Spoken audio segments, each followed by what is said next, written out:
कि बंधुओं, पूज्य गुरुदेव एक ऐसे महासंघ के नायक थे जो कि वर्तमान में समाधि सम्राट के नाम से जाने गए।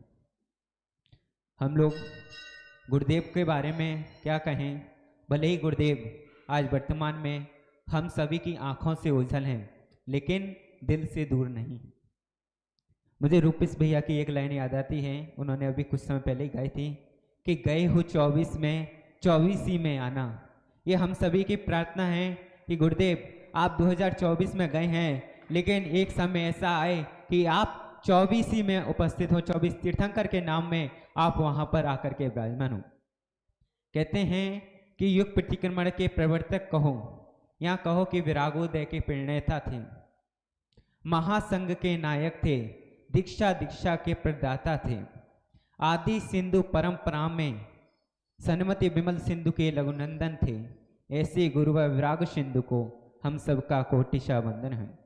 बंधुओं, पूज्य गुरुदेव के अंदर महान आचार्य आदि सागर जी महाराज के जैसी एक अनुपम दृढ़ता जो किसी आचार्य के अंदर देखने को मिलती थी, तो वह आचार्य विराग सागर जी महाराज के अंदर थी। आचार्य भगवान से महावीर कीर्ति जी महाराज जैसे तीर्थों की रक्षा करना, तीर्थ भक्त यदि कोई कहा जाता था तो वह भी विराग सागर जी महाराज को कहा जाता था।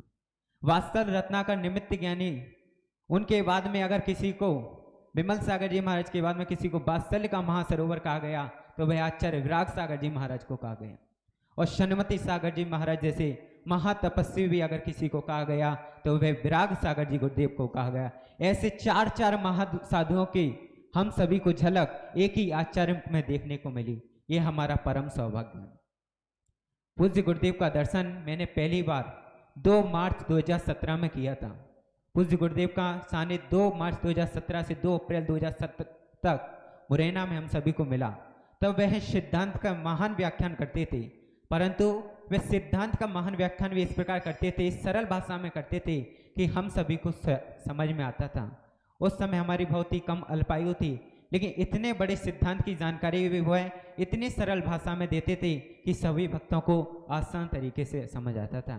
ऐसे महान आचार्य के चरणों में कोटिशा सिद्ध श्रुत एवं आचार्य भक्ति पूर्वक नमोस्तु ज्ञापित करते हुए हे गुरुदेव, यही प्रार्थना करूंगा कि आप जल्द ही पुनः मुनि बन करके सिद्धत्व को प्राप्त करें। नमोस्तु आचार्य जी।